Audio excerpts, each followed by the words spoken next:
विभाग देख रहा है कि मात्र 5% सेविका जो है पोषण ट्रैकर ऐप पर स्टॉक पंजी भर रही है।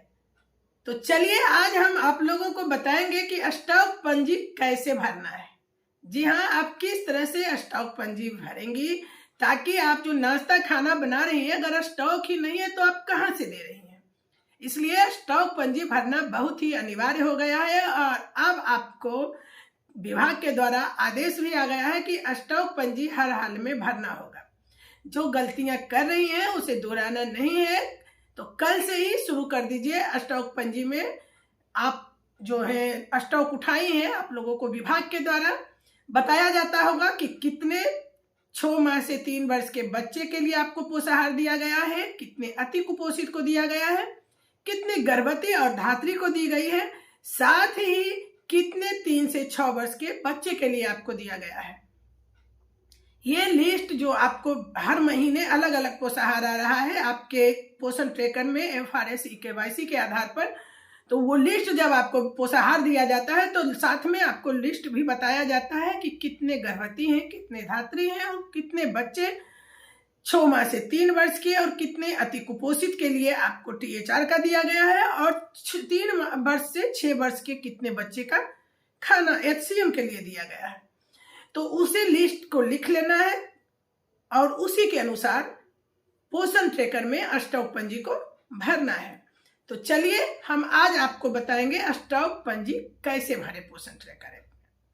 लेकिन इससे पहले अगर आप चैनल पे नए हो तो चैनल को सब्सक्राइब कर ले, क्योंकि आंगनबाड़ी सेविकाओं की आवाज चैनल से हमेशा आपके कार्यों से लेकर देश भर की न्यूज जो है सेविकाओं की आवाज चैनल आप तक पहुंचाती रहती है। तो चलिए आज हम आपको बताने जा रहे हैं स्टॉक पंजी कैसे भरे, और ये हर माह भरना है। जैसे ही आप THR की राशि पोषाहार की राशि जैसे ही आप निकासी करती हैं विकास समिति के खाते पर जाने के बाद अगले ही दिन आप क्रय दिखाती हैं, तो अगले ही दिन स्टॉक पंजी को भी पूरा कर ले, ताकि आप जितने दिन खाना नाश्ता दे रही हैं सारे चीज उससे खुद ब खुद घटता जाएगा, आपको घटाने की जरूरत नहीं पड़ेगी। पंजी को बहुत पहले 24 से में ही पता हुआ था कि जो जितने पंजी हैं उसको हटा दिया जाए, क्योंकि अब आप ऑनलाइन काम करें। लेकिन कारण यही है कि नहीं हट रहा है कि अभी भी सभी सेविका सही से काम नहीं करती। किसी दिन नाश्ता बनाना भूल जाती है तो किसी दिन खाना, किसी दिन वो केंद्र ओपन करना तक भूल जाती है। इसीलिए पंजी की जरूरत अभी तक बनी हुई है। जिस दिन सही से सारा काम पोषण ट्रैकर पर होने लगेगा पंजी खुद ब खुद हटा दी जाएगी। तो चलिए हम स्टॉक पंजी कैसे भरें इसकी जानकारी देते हैं। तो आज हम देखिए ये पोषण ट्रैकर ओपन किए हैं, लेकिन पोषण ट्रैकर संडे के कारण ओपन नहीं हो रहा है। कोई बात नहीं, हम पोषण ट्रैकर पे क्या करते हैं आप ध्यान से देखिएगा। ये चौकोर वाला जो मोर का ऑप्शन है उस पर हम क्लिक करके आगे बढ़ जाते हैं। उसके बाद आपको एक ऑप्शन आ रहा होगा, ध्यान से देखिएगा। यहाँ पे आपको आगे बढ़ के देख लीजिए कि आपको एक ऑप्शन है स्टॉक रजिस्टर का। ध्यान से देखिए, यह स्टॉक रजिस्टर है, इसी पे हमको क्लिक कर लेना है। अब देखिए स्टॉक रजिस्टर जो हम क्लिक किए तो उसमें क्या है कि आपको ध्यान से देखिएगा, हमको यहाँ पे बहुत सारा चीज़ दिया हुआ, लेकिन यहाँ हमको देखना नहीं है, यहाँ प्लस पे क्लिक कर लेना है। ठीक है, हमने क्या किया, प्लस पे क्लिक कर लिया। चलिए प्लस पे हम क्लिक कर लेते हैं। अब यहाँ देखिए प्रेग्नेंट वुमेन है। स्टॉक हमको क्या है कि हमको विभाग के द्वारा हमारा 3 ही गर्भवती अपलोड थी, इसलिए 3 का दिया गया तो हमने 3 लिख लिया। लेक्टिंग मदर में हमें 6 का पोषाहार मिला है तो हम यहाँ 6 लिखेंगे। फिर यहाँ देखिए 6 मंथ से 3 वर्ष के बच्चे, इसके लिए 35 का आया है तो हमने 35 लिख लिया।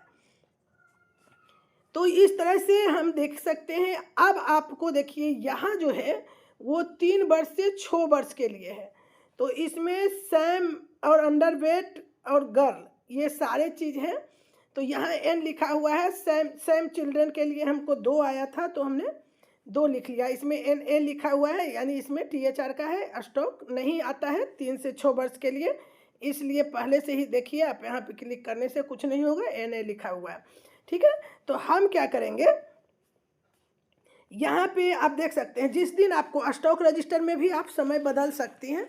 जैसे कि मान लिया हम आज 15 तारीख के, हमने 14 को ही क्रय किया है, तो यहाँ पे हम 14 पे क्लिक करके यहाँ एड स्टॉक रजिस्टर, या आप देख सकते हैं इसमें जितने भी रेड हैं उसको आप किसी को भी छू सकते हैं। जैसे अगर 1 तारीख से हमको चलाना है तो यहाँ 1 तारीख को हम क्लिक कर लेंगे, यहाँ 4 को अगर करना है, जिस दिन आपने पोषाहार की निकासी की उसी डेट से आप इसको शुरू कर दीजिएगा। तो यहाँ लाभार्थी के द्वारा 11 तारीख को निकाला गया है, तो हमने 11 पे करके क्लिक कर दिया और ऐड स्टॉक पे हमने क्लिक कर दी। स्टॉक जो है मेरा ऐड सक्सेसफुली हो गया। तो अब जो है आपका स्टॉक जो है पूरा हो गया है। कुछ सेविका क्या करती है, फिर से इसको ऊपर नीचे करके देखने के बाद क्या करती हैं कि अरे फिर से आ रहा है प्लस का, एक बार इसको फिर से कर दे। अगर गलती से भी इस पर फिर से प्लस आपने कर दिया तो क्या होगा कि आपका यहाँ जो आपको मिला है पोषाहार वो डबल हो जाएगा। अभी आपको देखिए 3, 7 और 35 का दिखा रहा है, लेकिन जैसे ही आप उस पर कीजिएगा आपका पोषाहार डबल हो जाएगा और फिर आपके लिए परेशानी का कारण बन जाएगा। इसलिए हमको दोबारा इस प्लस पे नहीं जाना है। अब हम जिस दिन पोषाहार निकालेंगे उसी दिन फिर, अगर आप पिछला ये फरवरी माह का आप देख सकते हैं, ये अगर मार्च में हमको 1 तारीख को निकलता है तभी हम इसको प्लस करके 1 पर कर देंगे तो हमारा यहाँ स्टॉक अपने आप हिसाब बनते चला जाएगा, फिर आपको घटाने बढ़ाने की कोई ज़रूरत नहीं पड़ेगी। तो आप लोग जिस समय मतलब अभी अगर आपने मेरा वीडियो देखा है तो आज से ही अभी से ही स्टॉक पंजी रजिस्टर पे जाके अपना पंजी भर लें। इसके बावजूद अगर आपको लगता है कि कहीं पे कोई दिक्कत आ रही है तो आप हमें कमेंट बॉक्स में कमेंट कीजिए, हम आपके कमेंट का जवाब देंगे। धन्यवाद।